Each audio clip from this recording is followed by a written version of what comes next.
This location is the fourth move for my client, and I have been involved in the other three as well. Anne and Greg live here with their two beautiful cats and four daughters that come and go now and then. This is a very different animal in that it's a condo, and it's a downsizing for sure from the last home. However, it has all the bells and whistles of what one would want when they're moving out at a certain age, having gotten used to a home. We did talk a little bit about what was coming. I think I left that up to Anne in terms of what she wanted to keep. We did talk about the lighting and what we could use, what would work in terms of the vibe. But mostly everything here is new. There are always challenges, and certainly working on a condo, in this case there were a number of surprises, but that's what design is really. It's the challenge of working through the problems and coming up at the other end with what you want, beauty and function. The front hall area is very particular. It has 25 feet of length, and it's quite generous in terms of the space. It is meant to be almost gallery-like because we have one very long wall, all Canadian art on the wall. And one of the paintings is by Anne's aunt, a renowned artist, Helen McNichol. Her palette is exquisite, and in fact, it sets the tone for the space. You make your way to the focal point, which is a treasured family heirloom at the end of the hallway. The beautiful old carved mahogany chest of drawers that has spanned test of time. And so that, as well as some of the little moments along the hallway, are quiet and hushed and interesting and lead you down the hallway to the unfolding and what I consider to be a wow moment. Rounding the bend, you enter into a space that is wide open and quite spectacular. You have to take in the view. There's no way around it. It's just a vast, wide panorama that is quite spectacular. The colors of the floor lead the way all the way through and are harmonious with all of the cabinetry, all of the storage units. Everything is very similar. The muted tones on the walls, they're soft. There are some lavenders and beiges and mauves, and the palette is so subdued, but it's very special.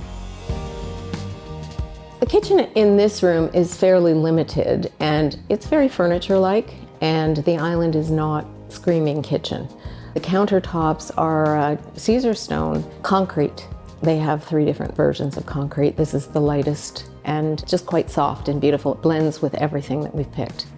For storage purposes, we needed a lot of it and we needed space. So we carved more space out of the kitchen living room area to create what I consider to be my favorite room in this space, the pantry. It's a quiet, also very hushed room. It's lined with beautiful paper. The cabinetry is floor to ceiling. There is oodles of storage in there. So I love it for the light, and I love it for the luster, and I love it for the display.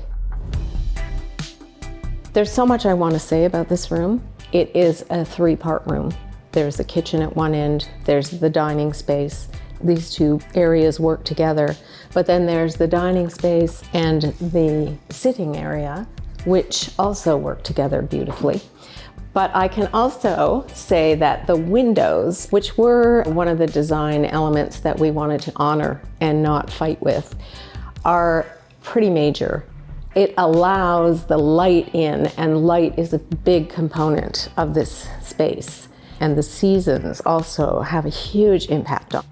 We wanted to work with the windows, so from floor to ceiling we have filmy sheer curtains that have a little bit of detail on them, and you can see through them when they're pulled. They're gauzy. They just filter the light.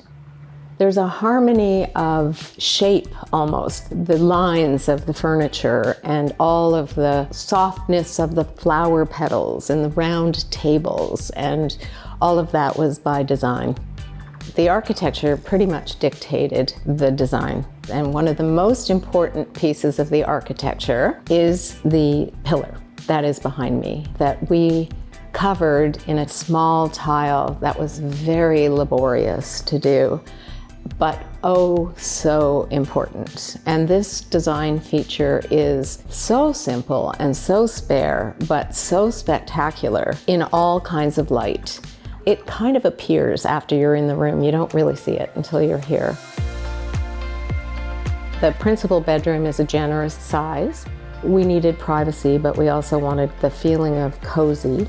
The limitations of the palette we played a bit with in there, just mixing it up a bit with some darker things, and then some storage items, beautiful bookshelves, the bed. It's a beautiful, cozy space. The ensuite is also a stunning room. It's very long. It's all white marble. Played a bit with texture in there. There is a vanity that is wood. It has a warming feeling, but everything about that room is so easy on the eye, so soft and lovely. And your eye travels to the back focal wall, which is also marble in small squares, but with some dimension to it. The light is unexpected over the tub, but it pulls it back a little bit. The vibe is elegant, but pared back. It's a beautiful, nourishing room to be in, very spa-like. The den was going to be the room with the TV because it has a door and can be closed, and the rest of the space is wide open. So TV in that room, and also there's a niche, a big deep one. So we've put a desk in there, books, and it's a quiet little room to go into.